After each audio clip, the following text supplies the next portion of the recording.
Confrontant, dérangeant, divertissant. Richard Martineau, il brave l'opinion publique depuis plus de 3 décennies. Alors, le député indépendant Yuri Chassin va déposer un projet de loi visant à assurer des pratiques syndicales transparentes et démocratiques. Il est avec nous, député indépendant de Saint-Jérôme. Bonjour, Yuri Chassin. Bonjour. Alors, on a eu droit hier quand même à une bonne prise de bec entre vous et Simon Jolin Barrette, qui vous a reproché d'avoir quitté le navire, qui vous a reproché d'être un libertarien. On sait bien, vous êtes un libertarien. Vous avez dit de l'autre côté que vous étiez très déçu de la CAQ parce que la CAQ s'était présenté comme un parti qui allait gérer de façon responsable l'argent, puis on se retrouve avec un déficit record. Ben, en fait, je suis pas juste gêné. J'ai dit que j'avais honte. J'ai pas posé une question qui était délicate et diplomate. Fait qu'on va s'entendre là, que Simon Jolin Barrette réplique avec force et vigueur. C'est tout à fait son droit. Peut-être avec un manque d'arguments, par contre, parce que bon, c'était vraiment axé sur moi, personnellement, plutôt que sur la déception, je pense, légitime que bien des gens ressentent, mais aussi la réalisation à quel point, là, avec la décote, on est rendu loin dans le problème financier qui est créé, finalement, là, quand on augmente tout le temps les dépenses. Fait que ça a été vraiment un moment peut-être important hier, mais ça n'arrête pas le travail, effectivement. Un projet de loi sur les syndicats que je l'ai posé ce matin, en fait. On va y revenir là, sur votre projet de loi. Là, seulement, je veux revenir sur ça parce qu'on voit là, l'hôpital Maisonneuve-Rosemont qui est en train de tomber en morceaux. Et là, on dit qu'on n'a pas suffisamment d'argent là, pour rénover, agrandir l'hôpital. Comment, M. Chassin, comment on a pu passer d'un surplus qui était quasiment un surplus record, là, parce qu'on a beau critiquer le gouvernement Couillard, lorsqu'ils sont partis, les libéraux, quand même, ils ont laissé un gros surplus au gouvernement de la CAQ.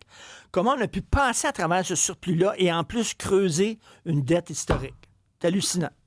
Puis, je comprends la position que défend le gouvernement quand ils disent, par exemple, oui, mais le déficit était comme un peu caché dans les infrastructures.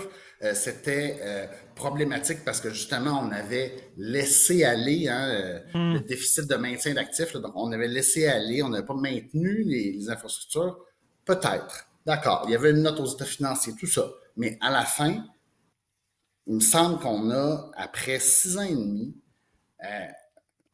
on a eu toutes sortes d'occasions, en fait, là, de rendre l'État plus efficace, de réfléchir aux missions qu'on pourrait, peut-être, remettre en question.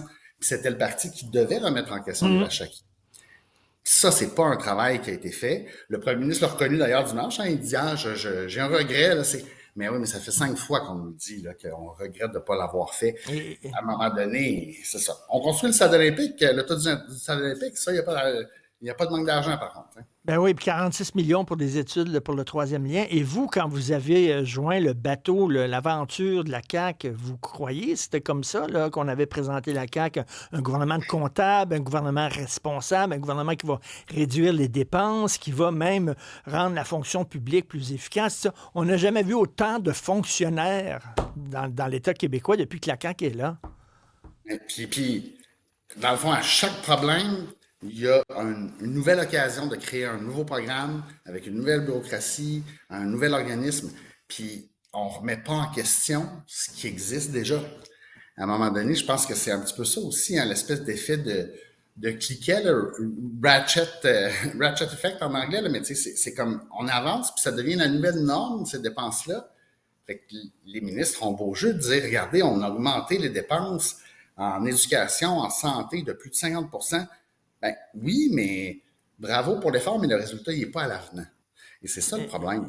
Et c'est ça, quand Simon Jolin Barrette vous a reproché d'avoir quitté le bateau, ben on pourrait voir ça d'un autre angle en disant, peut-être que M. Yuri Chassin avait des convictions, puis quand il a vu que le parti de la CAQ n'était pas celui qu'il croyait, ben il a juste tiré à la plug. Puis, je comprends, hein, on va se le dire franchement, Charles, un parti politique, on rentre là-dedans en sachant qu'il y a des trucs qui ne feront pas notre affaire. C'est direct en partant. Mais à un moment donné, il y a un équilibre entre différentes factions, différentes façons de voir. Puis à un moment donné, il y a aussi une espèce de cap complètement différent. Là. Et moi, c'est ça aussi. Donc, j'ai répondu en quelque sorte à Simon-Jeanin Barrette que j'étais parti de la CAQ ou que peut-être que c'était dans le fond mon parti qui m'avait quitté parce que j'ai pas l'impression d'avoir changé mes convictions. Et quand on vous dit que vous êtes un libertarien, est-ce que vous acceptez l'étiquette ou pas? Ben, en fait, alors, c'est intéressant, j'en ai jasé avec quelques personnes qui voulaient savoir comment je me définissais. Puis, autour du mot libertarien, moi j'aime beaucoup l'idée en fait, hein, mais le mot libertarien, c'est un petit peu plus, je dirais, carnassier. C'est comme il y a une volonté un petit peu de faire, de brasser pas mal, en fait. Là. Moi, c'est pas tant l'étiquette qui m'intéresse, c'est est-ce qu'on est capable d'avoir, ben oui, plus de place pour des décisions personnelles, mais aussi des services publics efficaces. Des services publics efficaces, peut-être en moins grand nombre, mais qu'on se concentre là-dessus pour bien le faire. Autrement dit, au lieu d'avoir un slogan comme faire plus, faire mieux, peut-être que la CAQ aurait dû faire moins, faire bien. Donc, votre projet de loi, c'est pour redonner les syndicats aux syndiqués. Je prends un exemple. Par exemple, il y a des syndicats qui ont décidé de lutter activement contre la loi 21 sur la laïcité sans avoir consulté leurs membres. Et là, il y a des membres de ces syndicats-là qui disent, ben moi, personnellement, je suis pour la loi 21, je trouve que c'est une bonne chose. Et les autres sont partis en guerre avec l'argent que je leur donne comme contribution, alors qu'ils ne m'ont jamais demandé si j'étais d'accord ou pas. Ça fait partie d'un des problèmes, ça, avec le mouvement Ben, syndical. oui. Puis, ne serait-ce que de savoir aussi, bon, ben, OK, on engage des frais, c'est des cotisations syndicales auxquelles je ne peux pas me soustraire, hein, comme syndiqué là, par la loi, qui va financer ça. À la limite, je peux être d'accord là, que la cause est importante, je suis opposé à la loi 21, mais pourquoi mon syndicat me demande pas, hey, on voudrait mener ce combat-là, à la limite, c'est des cotisations syndicales, c'est presque des impôts, hein, parce que justement, on ne peut pas s'y soustraire. Ben C'est oui. un pouvoir de taxation délégué. Mais là, on n'a même pas d'état financier de la part des syndicats. Il y a une obligation de les remettre aux syndiqués. Mais on sait que les syndicats, dans les faits, rendent ça le plus difficile possible. Puis quand je dis les syndicats, certains syndicats. Parce qu'il y Ben, en a d'autres, au contraire, qui n'ont pas de problème avec ça. alors, puis il y a des grands patrons de syndicats qui n'ont pas l'air d'avoir de gros problèmes à aller dans des gros restaurants, puis les grosses bouteilles de vin, puis... La le- transparence, ça discipline des fois. Oui, oui, exactement. Donc, ça fait partie aussi de ce que vous voulez faire, là, c'est-à-dire de rendre des comptes là, à leurs membres pour savoir ben, comment vous utilisez notre argent. C'est-tu pour acheter des verres de scotch, de whisky japonais là, à 50 pièces le verre? Là? Ou pour mener une campagne contre tel parti politique, mais au moins qu'on le sache, puis qu'après ça, on prenne nos décisions, mais en ayant l'information disponible. Pour moi, c'est très révélateur. Ça se passe ailleurs, là, aux États-Unis, entre autres. Il y a beaucoup, beaucoup d'informations sur les dépenses des syndicats. Puis, à un moment donné, il y avait Hélène Buzetti qui avait mis à jour une histoire là, d'un syndicat canadien qui avait versé de l'argent pour un congrès du NPD, je pense. Puis c'est un parti canadien, mais c'était de l'information qui avait été cherchée au Department of Labor aux États-Unis. Parce qu'eux autres, ils ont de la Mais, transparence. mais, C'est incroyable. mais c'est assez ironique aussi parce que les syndicats, qu'est-ce qu'ils demandent de la part du gouvernement? Ils demandent une grande transparence de la part du gouvernement. C'est ça. Mais alors, donc, ils prêchent par l'exemple. Ben, puis je comprends, hein. Il y a des gens qui vont me dire, là, oh, mais attendez, là, il y a une différence. Moi, je pense pas qu'on peut dire que les syndicats sont vraiment des organisations privées.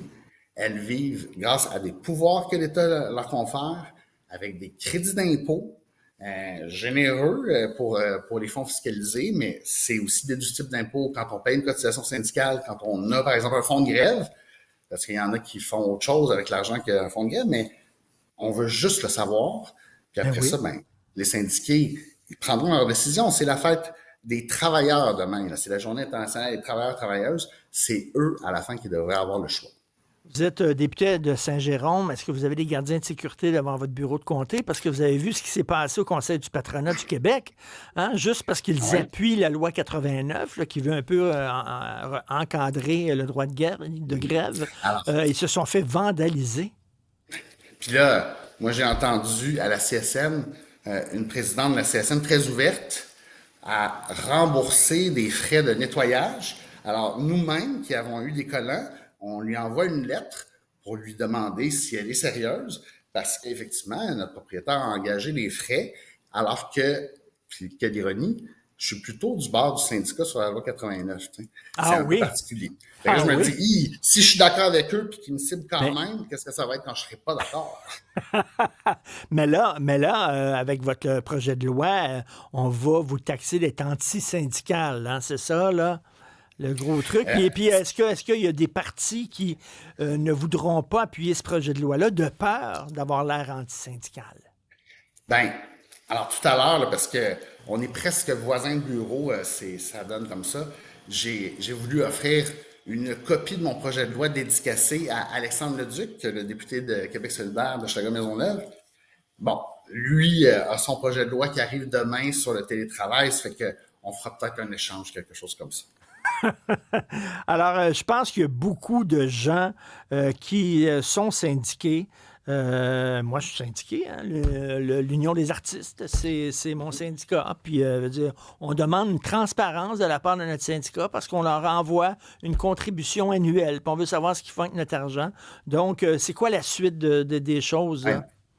Parce que c'est sûr qu'un projet de loi d'opposition, c'est pas souvent appelé par le gouvernement, mais moi je pense que c'est en fait quelque chose qui va certainement rallier bien des gens au Québec, mais certainement aussi au gouvernement. Ils vont y réfléchir, mais je pense qu'à la fin, puis c'est ça aussi l'enjeu, il y a plein de syndiqués, il y a plein de syndicalistes même qui veulent ça, qui trouvent que c'est normal. Moi, je me rappelle, il y avait une déléguée syndicale qui avait demandé à son syndicat, c'était quelque part à Montérégie, à son syndicat des États financiers. Elle est déléguée syndicale de son école, là, dans le milieu scolaire. On lui a fait toutes les misères du monde. Il a fallu qu'elle s'adresse à la cour pour y avoir accès. Elle, c'est une syndicaliste. Elle veut la transparence. Moi, je pense que les syndicats, puis pensons-y comme ça, là, s'ils ont une mauvaise image, voici un moyen de Ben monter oui, patte blanche, ben oui. se Et discipliner soi-même. ils ont tout à gagner de montrer là, qu'ils veulent être transparents. Merci beaucoup, M. Yuri Chassin, donc député indépendant pour Saint-Jérôme. Merci. Bonne journée. Un grand plaisir.